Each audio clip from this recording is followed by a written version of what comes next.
and they will. And so really, I mean, we talked about this again, and we're going to talk about it some more, but coaching is going to be paramount here. You've got Dan Quinn, who has been a head coach for not very long. Right. I mean, coming from Seattle as a defensive coordinator, a great addition we talked about for Atlanta against Bill Belichick, who Bill has been at this since 1999. Think about the defenses he's had to face. Think about the offenses he's had to face over the course of years. He's seen the Peyton Mannings in divisional playoffs. He's seen, some of these other players when we think about their rise and their fall, and Hall of Famers. So again, they've had to play very well. And again, like you said, take away something that these offenses or defenses do well. Well, and I fully expect Dan Quinn to also have some tricks in his bag, because it's good that you bring that up. Super Bowl, you're expecting everything from New England. Right. I mean, they are on a mission this year with the suspension for Tom Brady. You know that he's been on a mission. You fully expect them to bring and try to outmatch you, try to outcoach you, try to do something to take the advantage. Sure. And so the trick is here, can Dan Quinn match that? Because we talked about Bill Belichick being the mad genius. Mm-hmm. And so what can Dan Quinn do to exploit or take advantage of whatever Bill Belichick is doing? Well, the thing about it is that you have to see with any defense, it's all about pressure and hitting gaps. And so you look at the gaps within the offense and what they're having to hit. You look at also, too, are they able to flush out Tom Brady? Now, we know Tom Brady is not going to run. He's more so, it's a 3 or 2 step drop, 1,002, 1,003. He's getting rid of the ball. But if it's a situation where a piece of that offensive line of New England breaks down, possibly injuries, right? That something can happen. You're having a way that this defense can throw different things at this offensive line to create havoc. That's something that they did with against you mentioned injuries, because like we talked about, Atlanta is at full strength. Sure. And if Atlanta has anything at all in their repertoire, they're going to use it. Sure. And if that means that they just empty the whole magazine on the Patriots, they're going to do that. Right. So I fully expect an entertaining Super Bowl. You have the best scoring defense in the Patriots, and you have the best scoring offense with the Atlanta Falcons. So something's got to give. Yep. They're both their kickers are good for point PATs, and you think about that with these, somebody has to be able to put their will on the other when it talks about if it's going to be the scoring offense of the Atlanta Falcons or the scoring defense of New England.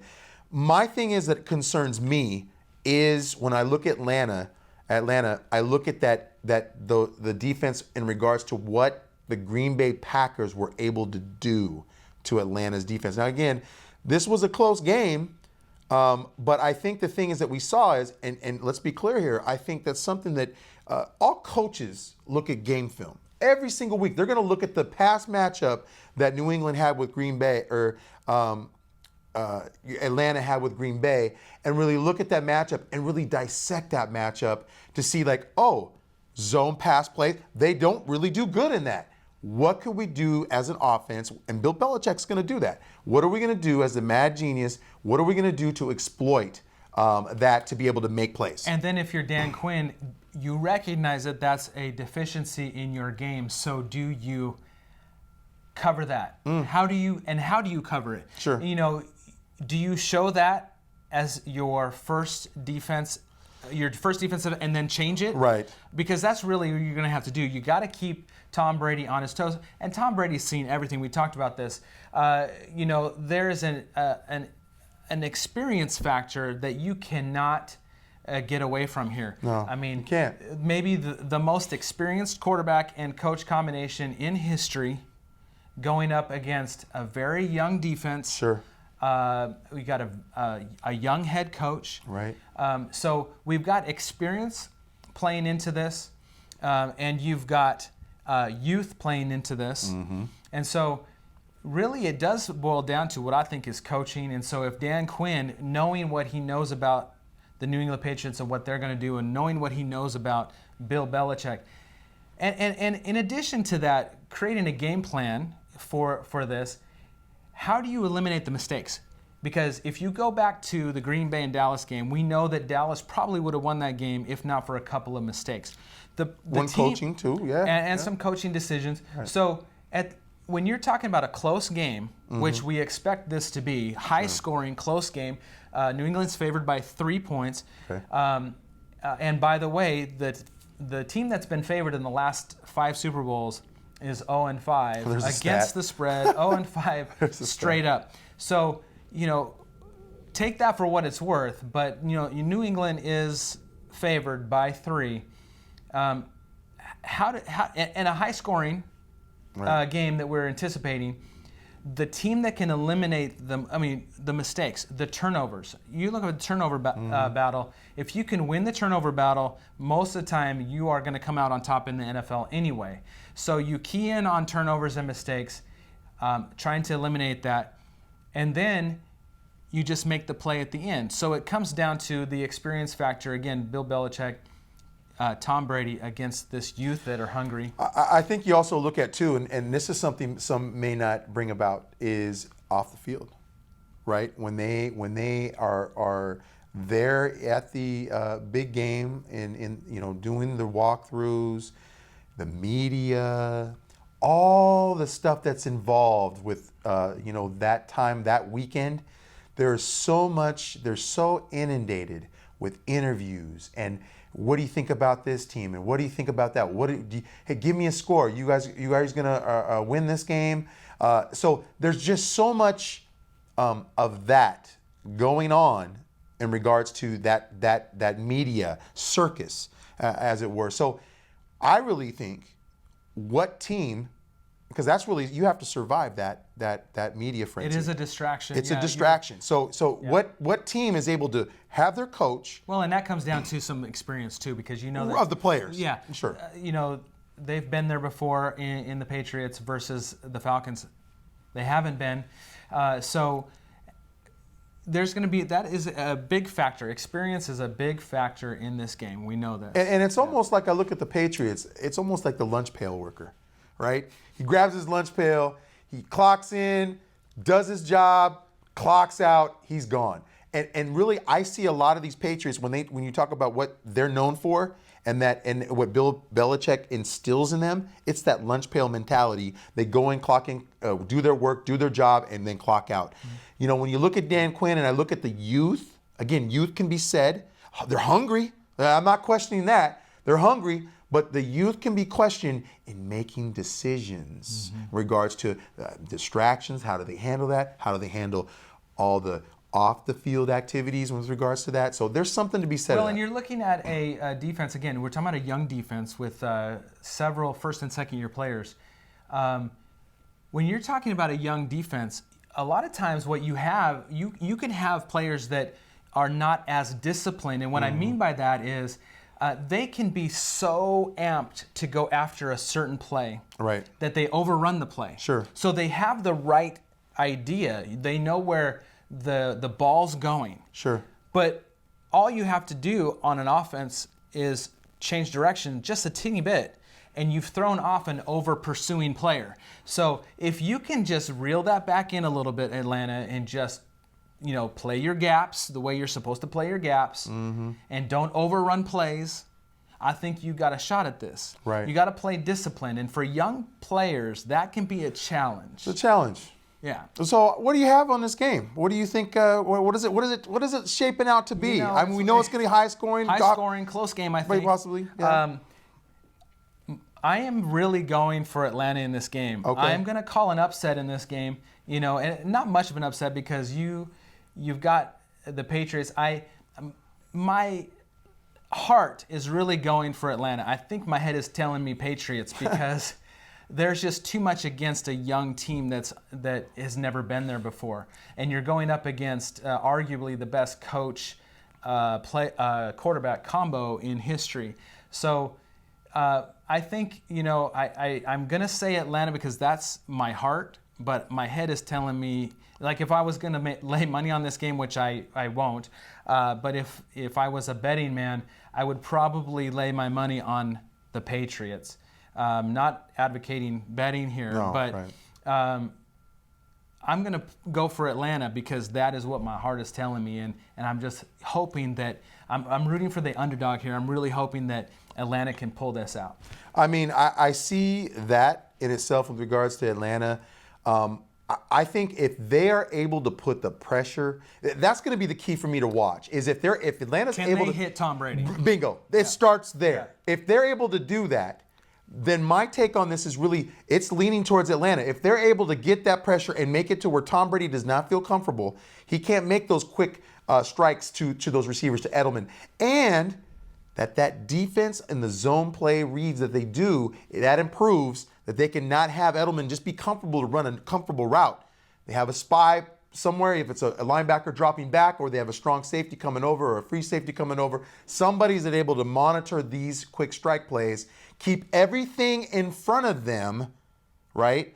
That may be beneficial to Atlanta. I think that really when you see that if they're able to do that and make that play for Atlanta, I think the thing is too though, is my take on this though is there's something to be said with a team like New England. Yes, they've been there before, but my thought in this is they have something to prove. And what am I talking about? I'm talking about Deflategate. I'm talking about what this team had to go through. Not just Tom Brady. Remember, they were missing Tom Brady in the beginning of the season. This team had to rally around that. And there's something to be said about a team that's be able to have somebody against them and really prove that, look, they're legit. That this isn't an asterisk Super Bowls. These aren't situations like that. This is a team that's really wanting to prove a point to the NFL and to people. It's like, we can play. Well, and for those that don't know, Tom Brady was suspended for the first 4 games of this season. And I think they went 3-1 during that stretch. So the team is a good team. I mean, right. Tom Brady is the extra. That's the X factor. You take him out, and I don't think you have a Super Bowl team. But you have a good team. You have good complementary right. players all around. You got a good running game.